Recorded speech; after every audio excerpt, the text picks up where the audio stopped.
Chapter 1. 10 years with my girlfriend, 5 of them building a company together. I gave her all my money and all my love. I made her the CEO of the company, while I was content to be the unknown tech developer working in the background.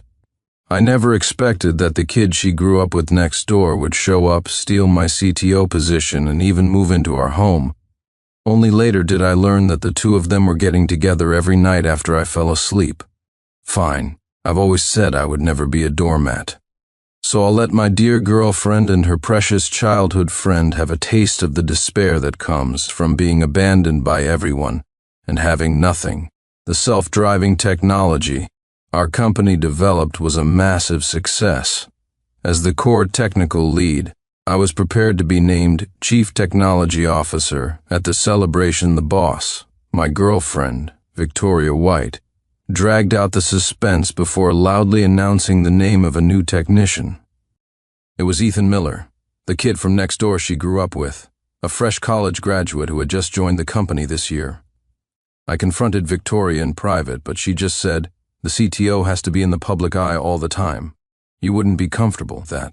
I wasn't convinced, and she grew impatient. It's so hard for women in business these days. The second you have a little success, people say you slept your way to the top. I finally got this self-driving tech off the ground, so can you please just not cause trouble for me? Suddenly I was the one causing trouble. Had she forgotten that I was the one who led the team through years of sleepless nights to develop this technology? She was burning the bridge right after crossing it. That evening, I swallowed my anger and went to the restaurant I had booked long ago. Today wasn't just the celebration for our self-driving car launch. It was also the 10th anniversary of my relationship with Victoria. But I waited there for 3 excruciating hours and she never showed. My calls went straight to voicemail. Dejected, I returned home, only to find that Victoria had brought her friend Ethan Miller back with her. The moment he saw me, Ethan put on an apologetic face. "Big C, I'm so sorry, the apartment I rented is a real dump, and I can't find a decent place on such short notice. Big W said I could crash here for a bit." "I won't be in your way, will I?" Victoria chimed in. "Exactly. How can anyone live in a place with rats?" I told Ethan to come here. We have plenty of spare rooms anyway. It's no big deal. The knot in my chest tightened. I didn't want to deal with them, so I turned and went upstairs. Perhaps noticing my foul mood, Victoria followed me. The moment she closed the door, she started laying into me. "Who are you putting on that long face for? What, do Ethan and I owe you something?" I remained silent. I had no desire to answer her. She continued, "He's my childhood friend. We grew up together. That kind of bond is the purest. He just graduated, and his major is a perfect fit. Is it so wrong for me to look out for him a little? Why are you throwing a tantrum? You're a grown man. Do I really have to coddle you?" My head was pounding. "What day is it today? What were we supposed to do tonight?" I asked her pointedly. She froze for a moment, thinking, before it finally dawned on her that today was our 10th anniversary. A flicker of embarrassment crossed her face, but it was gone in an instant. "It's just a dinner," she said dismissively. "We can go eat any time, but Ethan's situation is different. You should have seen that place. It actually had rats. It was horrifying. I failed to understand what a 22-year-old man had to fear from a rat. Nor did I understand why Victoria was making such a big deal out of it. All I knew was that from the day Ethan Miller joined the company, Victoria's loyalty had completely shifted. It was no longer with me. I irritably took off my suit jacket.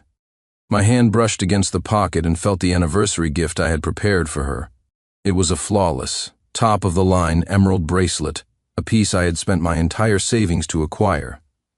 I only bought it because she once mentioned that fine gems nurture a woman, and she wanted to wear a piece just like some socialite on Fifth Avenue. I clutched the bracelet, suppressed my rage, and said calmly, "We need to talk." Before I could finish, Ethan knocked and entered the room, whining, "Sorry to interrupt, Big W, but this bathtub is so high-tech I can't figure it out. Can you help me?" Victoria immediately smiled warmly. Of course. Come on, I'll go run the bath for you." She completely forgot the conversation we were just having. My heart sank completely. There was no point in talking anymore, and there was certainly no point in giving her this bracelet. Chapter 2. The next day at work, I went to the walk-in closet to get a suit and noticed a gap in my wardrobe. While I was still puzzled, I saw Ethan Miller standing at the doorway, holding several of my suits. He said to Victoria beside him, "Big W, I don't think this is a good idea. These are Big C's clothes. They're too expensive. I can't accept them." "What's the big deal?" Victoria's voice rang out. "You're about the same build as Sincere. He has so many suits. I'm giving you a few." My heart went cold as I stared at the clothes in Ethan's hands. Among them was a black suit, one I had worn when Victoria and I first started the company. I was wearing it when I secured our first round of investment. Victoria had cried in my arms, promising to love me for the rest of her life. She had clung to this very suit. That's why I treasured it so much. But she had completely forgotten. She hadn't just forgotten the suit. She had forgotten our love. Whatever. It didn't matter anymore. When we left for the office, Victoria and I drove our separate cars. This was something we had agreed on when we started the company to keep our relationship private to avoid affecting her authority and decisions.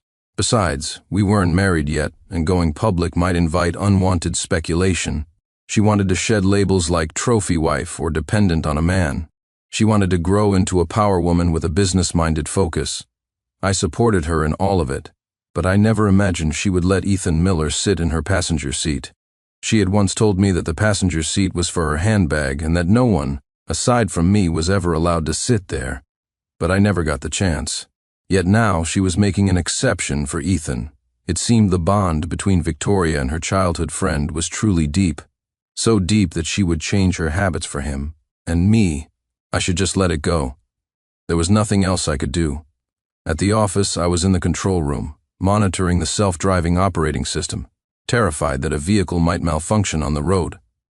Victoria burst in, fuming, and yelled, "Sincere Clark, get to the conference room now." I had no idea what was going on, but I followed her. As soon as I entered, I heard Ethan saying with a worried expression, "Miss White, it's really okay. I'm new, so it's only right that I learn more from Big C. It's understandable if he doesn't want to give it to me." Victoria slammed the door shut and turned on me.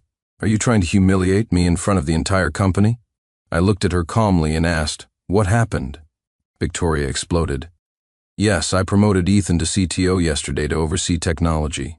He may be new, but he's good with the media. He's a smooth talker, not like you, who only knows how to bury his head in research. He's the CTO now. He's your superior. What right do you have to refuse to hand over the core self-driving technology to him?" I was stunned.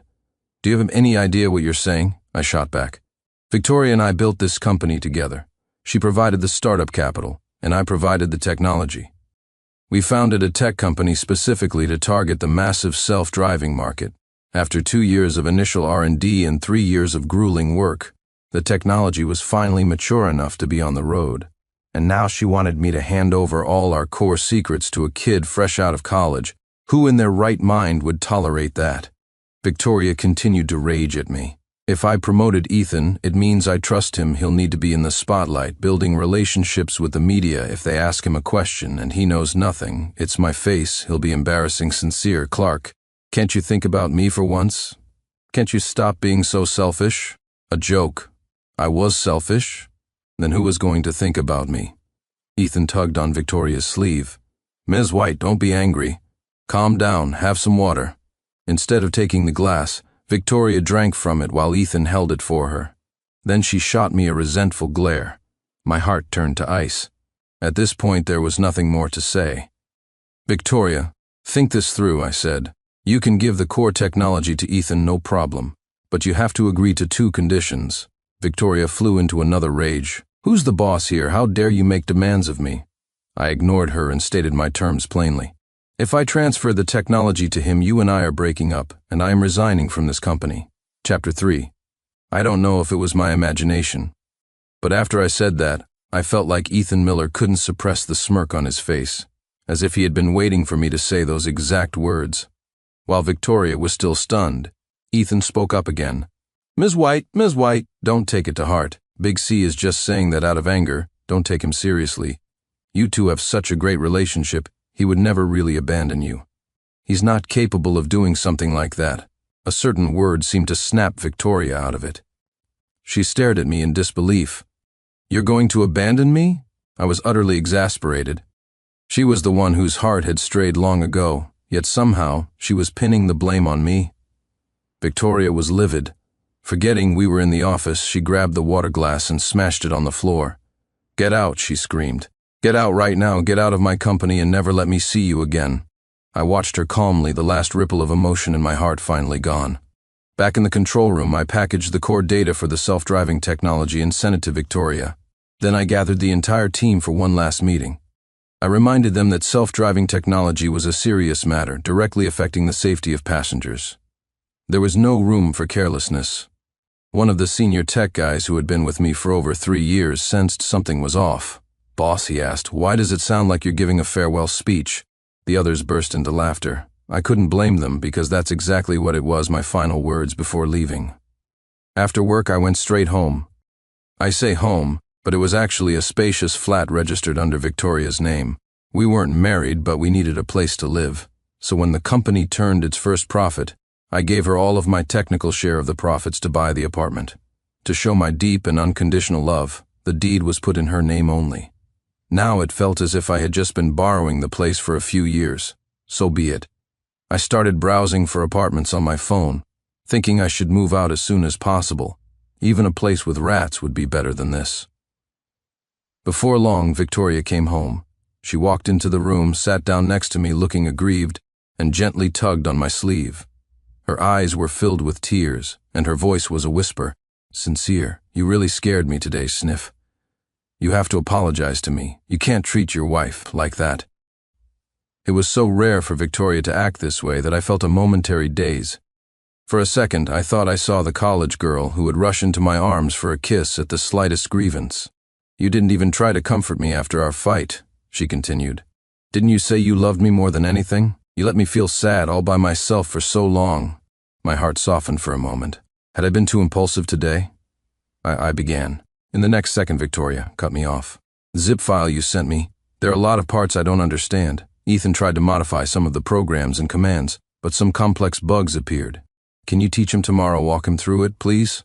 A bucket of ice water crashed down over my head. It drenched my heart, leaving it as cold as a Siberian ice cave. I had actually hoped she might have had a change of heart. It seemed I was deluding myself. She tried to snuggle into my arms, using her charm to get me to agree to her request. I pushed her away. "Don't," I said. "We've already broken up." Victoria shot up, her expression changing in a flash. "Did I agree to break up?" she yelled, her emotions spiraling. "When did you become so autocratic? Sincere Clark, let me tell you, don't think you can act all high and mighty just because you have some R&D skills." "Okay," I nodded. "Say whatever you want." She was still furious. "If we're breaking up, it's because I don't want you anymore. I didn't want to fight. I needed some air." I opened the bedroom door and came face to face with Ethan Miller, who had been eavesdropping. He stumbled, having lost his balance. He gave an awkward smile, which quickly morphed into a look of triumph. I knew exactly what that look meant, but I wasn't playing his game.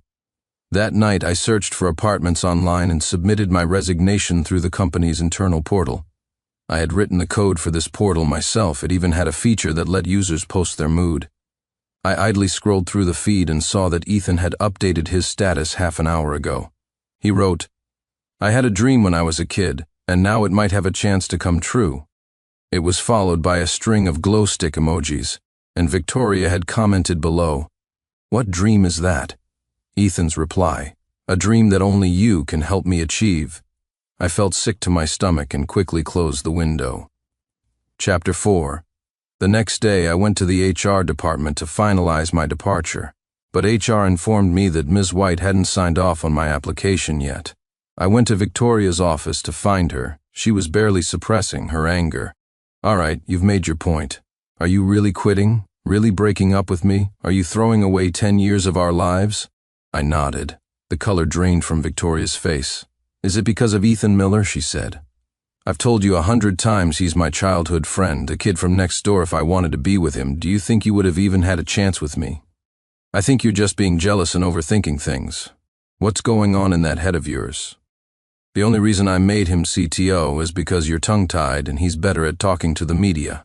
Our self-driving cars are just hitting the road. We're going to have to answer a lot of questions from the public and reporters." Just then, Ethan happened to appear at her office door.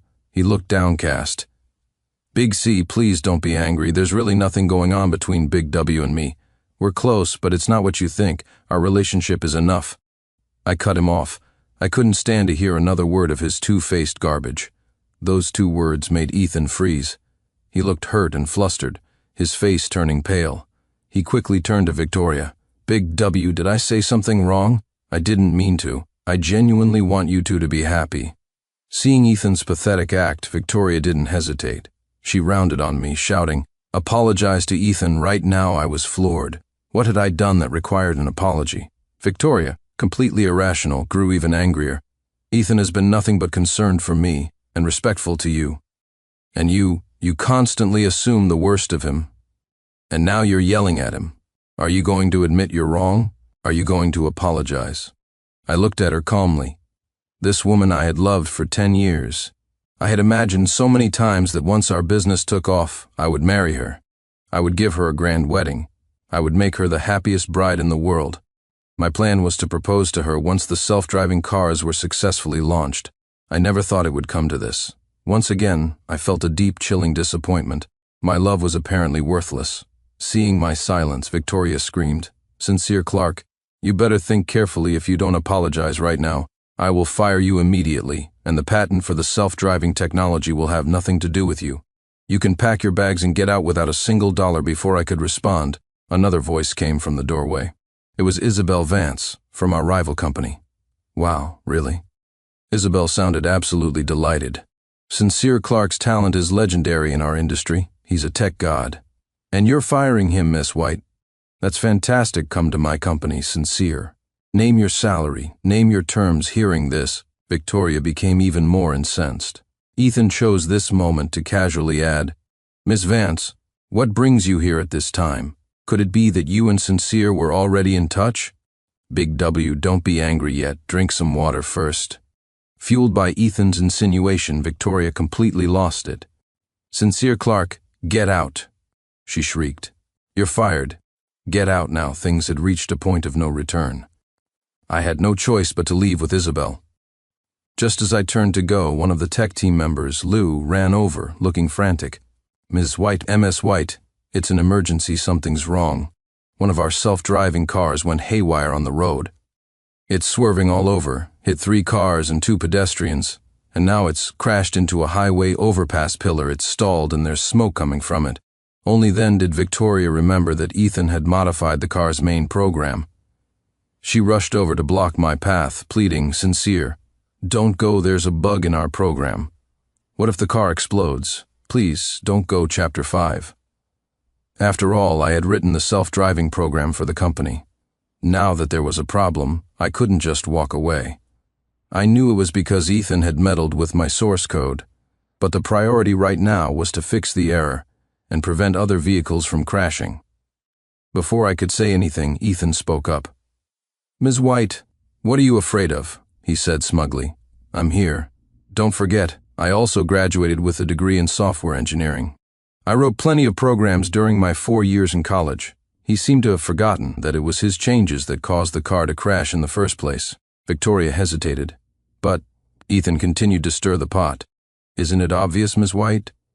Sincere is colluding with a rival to bring your company down. And the fact that he's so insistent on breaking up with you, don't you see what that means?" I had to admit, the man had a knack for manipulation. With just a few words, he swayed Victoria completely. She frowned. "Go, just go, the 2 of you. Get out of my sight, you despicable pair." And just like that, my chance to save the self-driving program I had worked so hard to create was gone. Right at that moment, the head of the Transportation Authority called Victoria. "Victoria White, what on earth are you people doing?" the official began. "Didn't you say it was completely safe for the road?" Victoria was anxious and obsequious. Yes, we're fixing the bug right now, sir. Don't you worry, I promise. We'll resolve the issue immediately." The voice on the other end was booming, practically roaring. "I put my neck on the line to get you approval for road tests. If you can't fix this, you can forget about self-driving cars. You'll be facing bankruptcy." I heard every word.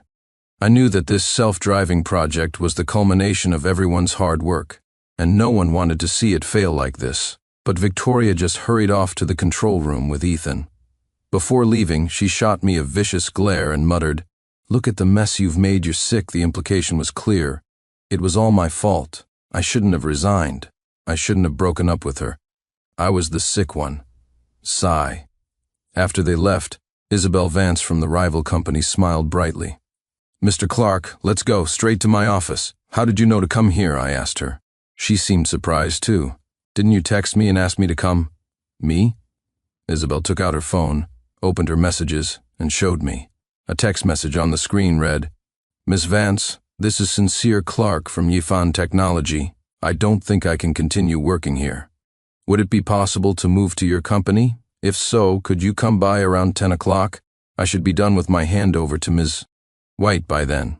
Isabel said, "When a R&D titan like you is looking to jump ship, I have to come and welcome you personally. I just didn't expect to walk into such a dramatic scene." I frowned. "I didn't send this message." "What?" Isabel was taken aback. "Then who did?" It was obvious who sent it. Who had manufactured all these perfect coincidences? Who had fanned the flames to drive me out of the company? And who was trying to make his childhood dream of being with Victoria come true? Ethan Miller, what a piece of work. He was not to be underestimated. Seeing that I didn't want to explain further, Isabel said, "Is your handover complete? Since it's come to this, just come with me to Ruikshin. We're also developing self-driving technology, and we're just missing a lead developer who can write the main program. My money was all spent on that emerald bracelet. The apartment I lived in was in Victoria's name. I had just terminated my employment contract with Yifan Technology, and I had broken up with Victoria. Looking at it that way, I really had nowhere else to go. Since Ruikshin was extending an olive branch and letting me name my own terms, it seemed my skills still had a place. As we passed the main control room for the self-driving system, the door suddenly flew open. The technicians who had worked under me for years surrounded me, all asking at once why I wasn't fixing the bug and why they were being forced to take orders from an amateur like Ethan. I couldn't find the words to explain. Isabel spoke for me. "Starting today, Mr. Clark is officially the Chief Technology Officer of Ruikshin Technology. He won't be working with you all anymore." Without a second's hesitation, the technicians shouted, "Wherever Big C goes, we go Big C. Just wait, I'm sending my resume to Ruikshin right now. Me too, count me in." At that moment, Victoria stormed out of the control room, furious. This is a mutiny chapter 6. I joined Ruikshin Technology. I became the CTO of Isabel Vance's company. Here, no one interfered with my work, and there were no two-faced schemers playing mind games. 2 days later, a batch of new employees joined my team. They were the brothers who had worked on R&D with me back at Yifan Technology. That same day, I saw a news report about Yifan Technology. Their self-driving cars were causing one accident after another due to program failures. First, a car drove straight into a river, knocking a couple of fishermen into the water. Then, another car plowed into a car factory, smashing into rows of brand new vehicles. Even more seriously, one car lost control and sped towards an elementary school entrance. It was right when school was letting out, and the area was crowded with children. Fortunately, the kids were aware of safety and managed to dodge the out-of-control vehicle, so there were no fatalities. However, several children suffered scrapes and bruises. After this incident, the Transportation Authority gave Yifan Technology a final ultimatum. If they couldn't resolve these issues within a month, their license for on-road self-driving tests would be revoked. At the same time, Yifan Technology's investors caught wind of the news and descended upon Victoria, demanding an explanation. They made it clear that if the tech department wasn't led by me, Sincere Clark, they would immediately pull their funding. Suddenly, Victoria was backed into a corner. I silently closed the news website and got back to work. After work, I declined my colleagues' invitations for drinks and went back home. By home, I mean the apartment that was in Victoria's name. I had moved into the corporate housing provided by Ruikshin Technology, but all my clothes and shoes were still at Victoria's place. To save money, I planned to grab all my things while she wasn't there. I never expected to run into her right outside the Ruikshin Technology building. She was waiting by the entrance. As soon as she saw me, she said, "Sincere, you're out. I'd like to talk to you if that's okay." We had a history after all. A breakup didn't have to mean total war. Besides, I needed to get my things from her place, so I agreed to talk back there. The moment we got to the apartment, Victoria burst into tears and threw herself into my arms. She sobbed uncontrollably, her tears soaking my shirt. "Sincere, can we get back together, please? No more fighting, okay?" She wept. I didn't know whether to call her naive or foolish. After everything that had happened, she still thought we were just having a fight. "I know you're angry with me," she said. "You're just jealous. You're upset that I was nice to Ethan and neglected your feelings. But we have 10 years of history. How could you just throw it all away?" I used to hate seeing Victoria cry. Whenever she cried, my heart would break. So no matter what happened, as long as she looked at me with tears in her eyes, looking broken, I would immediately soften and admit I was wrong. I would do anything to console her, buy her gifts, tell her jokes to make her happy, like a spineless doormat. So today, as she cried her heart out, she must have thought I'd be as easy to win over as before. But I stood perfectly still, my face cold as I asked, "Are you finished?" Victoria was startled, as if she never expected such a reaction. A flicker of fear appeared in her eyes. She looked away and continued, "Sincere, why have you become like this? Didn't you say you would love me no matter what?" Of course I had loved her. In the past, I would have loved her no matter what. But that was when no fundamental principles were being violated. But now, she and Ethan Miller had ganged up on me. Was I supposed to keep loving her through that? What a joke. Besides, the only reason she was acting soft now was that her self-driving program was failing. She was terrified of losing her license, and she was scared her investors would pull out. That's why she came to me. I couldn't help but wonder, was Victoria always like this, or had she changed? Back in college, I repeatedly won gold medals in tech innovation competitions. She showed interest in me, and I was interested in her, so I pursued her. Thinking back now, maybe from the very beginning, what she liked was my technical skill, not me as a person. And once her childhood friend graduated and came along, once she thought the company's core project was mature, I became disposable, someone she could toss aside like garbage. As these thoughts crossed my mind, my heart grew even colder. I pushed her away forcefully and said icily, "We've broken up. There's nothing left to talk about. I'm just here to get my things. The apartment is yours, the company is yours, and I don't want my share of the profits." Seeing that I was about to leave, Victoria grabbed my arm in a panic, tears streaming down her face. "Darling, I was wrong. Please forgive me this once, okay? Damn it." Calling me darling was her ultimate weapon against me. Chapter 7. But she was mistaken. That was just flirtation between a young couple in college. Now, both Victoria and I were approaching 30, long past the passion of our student days. Victoria didn't understand this and still thought she had me wrapped around her finger.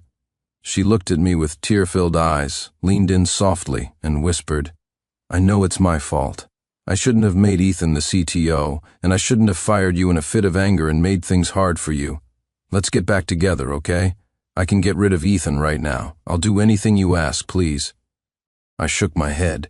"Victoria, it's too late." Victoria started sobbing again. She clung to me, refusing to let go, rubbing against my arm. She was trying to use her body to win me back.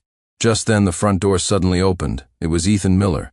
The moment he saw Victoria clinging to me, his pretense vanished. He dropped the act and snarled, "Sincere Clark, you plague, how dare you show your face here again? Weren't you kicked out?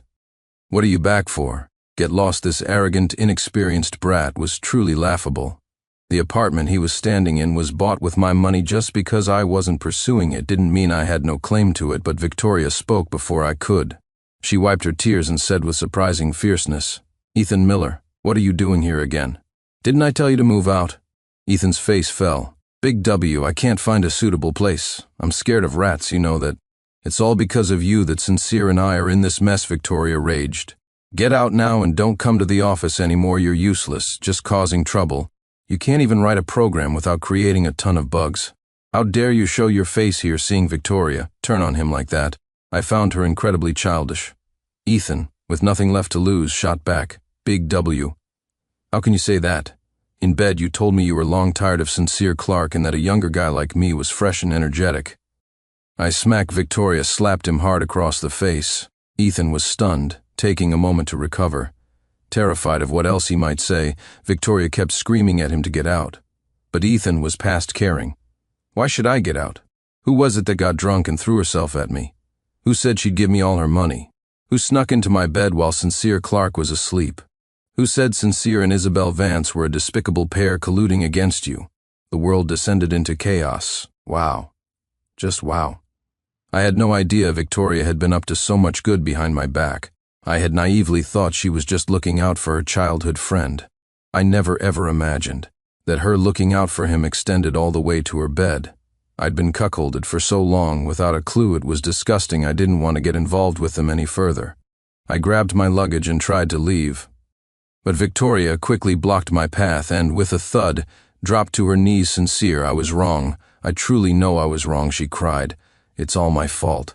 Hit me, curse me, do whatever you want, okay? Just don't leave me. Don't break up with me. I'll do anything, please. I was unmoved, my gaze growing colder by the second.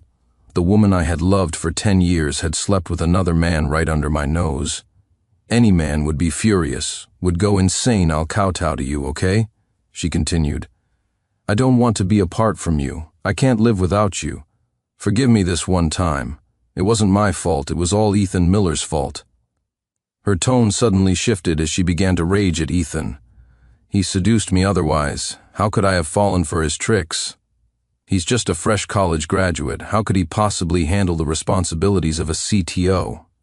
Big W, Ethan retorted angrily. That's not what you said to me in bed. It was getting more and more outrageous, more and more disgusting. I couldn't stand being around these two any longer and didn't want to waste another breath on them. I forcefully pushed Victoria aside and strode towards the door. Finally, looking back at the utter mess and the chaotic scene, my anger boiled over. I said through gritted teeth, I'm not going to just let this go. With that, I walked out without a backward glance. Chapter 8. After returning to Ruixin Technology, I threw myself into my work like a madman. Although Ruixin was also in the self-driving business, its system was completely different from Yifan's. I had to redesign the architecture, fill in the code and details, and run tests over and over again. Fortunately, Ruixin had a solid foundation, so I didn't have to wait too long. During this time, something happened. About a month after I moved out of Victoria's place, Yifan Technology's on-road license was revoked by the Transportation Authority. This meant they could no longer develop self-driving technology, so Victoria had to fall back on her old line of internet business, hustling to make a small profit. The company's employees left one by one, and Ethan Miller was no longer the obedient boy who used to sweet-talk Victoria. I heard that during one argument, Ethan got so angry that he slapped Victoria in public, calling her a shameless wench. I felt nothing. They brought all of this upon themselves. But my revenge wasn't finished. I had written the internet program for Victoria's business, and I had left a script in the code. It was designed to require an update after a certain period, otherwise the program would corrupt itself. When I left, I had intended to teach Victoria how to maintain it, but after discovering the disgusting things she and Ethan had done, I never mentioned it, and now the time was up. Sure enough, one day, Yifan Technology's entire system crashed. Victoria and Ethan couldn't find the vulnerability. Even after hiring the best security engineers, they couldn't solve the problem. Yifan Technology went completely bankrupt. Everyone abandoned Victoria. No one saw her as the promising young CEO anymore.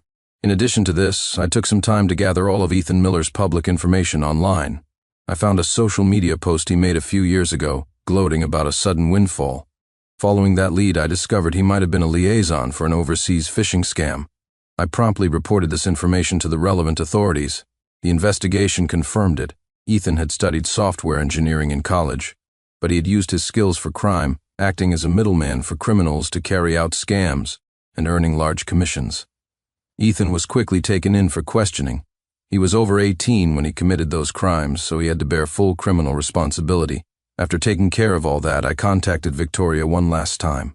By then, she had lost her company and her career. With nowhere to go, she spent her days cooped up at home, avoiding the world. I had no intention of letting her off that easily. I printed out my bank statements to prove that I had bought the apartment and demanded she return the property. Victoria looked at me with teary eyes. Sincere, if you do this, I'll have nowhere to go. That wasn't my problem. I was determined to settle the score, and I didn't care how miserable she was now.